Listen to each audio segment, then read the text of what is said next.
Well, ladies and gentlemen, good evening. Today I want to talk on the topic of how to stabilize U.S.-China rivalry, because this article was written by Michael Mazar, Amanda Kerrigan, and Benjamin Lanion at the Rand Corporation only a week ago.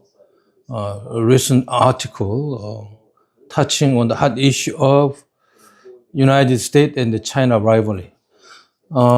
Influenced by this kind of rivalry structures of international politics, South Korea is heavily influenced by this kind of conflict, and we have to understand the nature and detailed dynamics. What kind of rivalries are being formed and are going on and will be formed in the future. According to this article, the geopolitical rivalry between the United States and China embodies the risks of outright military conflict, economic warfare, and the political subversion, as well as the danger that tension between the world's two leading powers will destroy the potential for achieving a global consensus on such issues as climate and artificial intelligence. So, one of the crucial questions the international community faces today is how to moderate this rivalry. And this issue emerges as a critical goal both for the United States and China and for the wider world, including South Korea. The authors of this report propose that even in the context of intense competition, it might be possible to find limited mechanisms of stabilization across several specific issue areas. They offer specific recommendations both for general stabilization of the rivalry and for three issue areas: Taiwan and South China Sea, and the competition in science technology. Of course, South Korean issue could be included in this critical category, I think. And out of this research paper, we have key findings here. First, we need several broad principles that could guide effort to stabilize intense rivalries. And each side accept that some degree of modus vivendi must necessarily be part of the relationship. And also each side accept the essential political legitimacy of the other. And in specific issue areas, especially those disputed by two sides, each side works to develop a set of shared rules, norms, and institutions and other tools that create lasting conditions of a stable modus vivendi within the domain of a specific period, such as 3 to 5 years. Also, each side practices restraint in the development of capabilities explicitly designed to undermine the deterrent and defensive capabilities of the other in ways that would create an existential risk to its homeland. Also, each side accepts some essential list of characteristics of a shared vision of organizing principles for world politics to provide at least a baseline for an agreed status quo. Also, there are mechanisms and institutions in place, from long-term personal ties to physical communication links to agreed norms and rules of engagement for crisis and risky situations, to help to provide a moderating or return to table equilibrium function.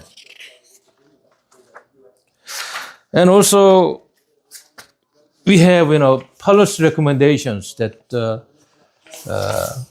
two big rivalries should accommodate or try to accommodate. Number one, Six broad-based initiatives can help moderate the intensity of the U.S.-China rivalry. And we need to clarify U.S. objectiveness in the rivalry with language that explicitly reject absolute versions of a victory and accept the legitimacy of the Chinese Communist Party. This party is somewhat, different, paradigm that the conservatives used to speak on the issues. And also, we have to reestablish several trusted lines of communication between senior officials. Also, we have to improve crisis management practices, links and agreement between the two sides.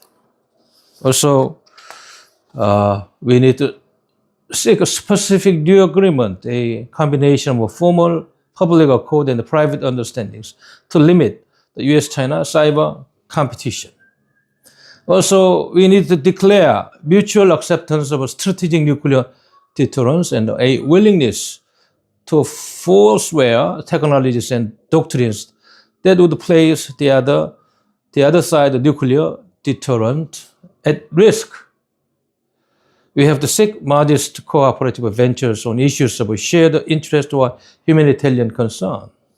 Also, we need to be more specific strategies that could guide effort to stabilize the issues of Taiwan, the South China Sea, and competition in science and technology. Also, stabilizing Taiwan should focus on creating the maximum incentive for Beijing to pursue gradual approaches toward unification.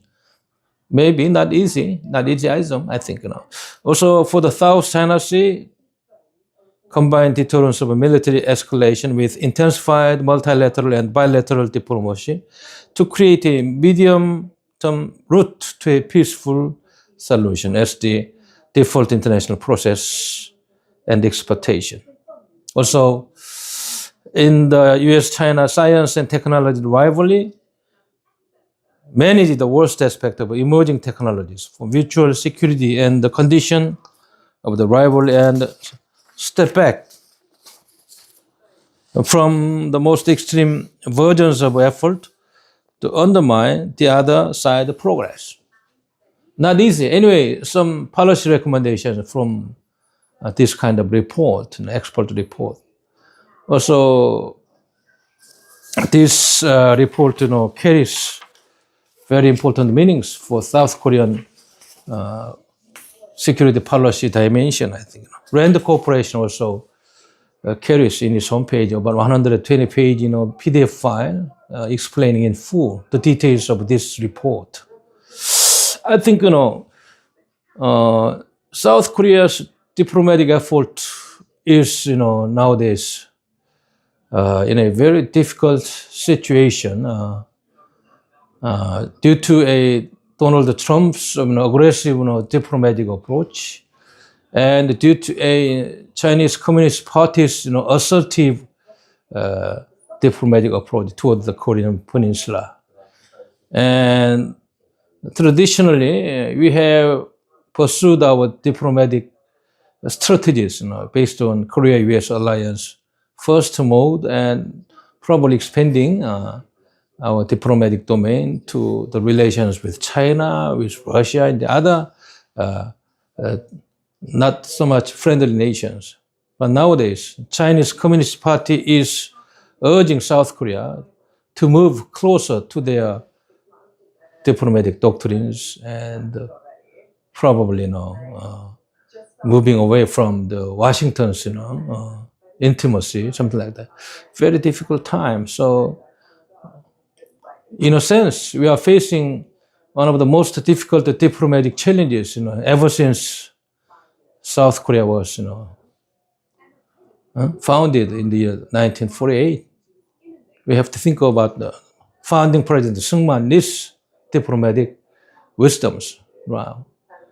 So how they are approaching each other to solve the Korean question, also how they are moderating their security interest in the Indo-Pacific region, centering around East Asia, especially Northeast Asia, will be a very important, crucial topic for South Korean government, to analyze and to find the proper diplomatic solutions. Thank you very much.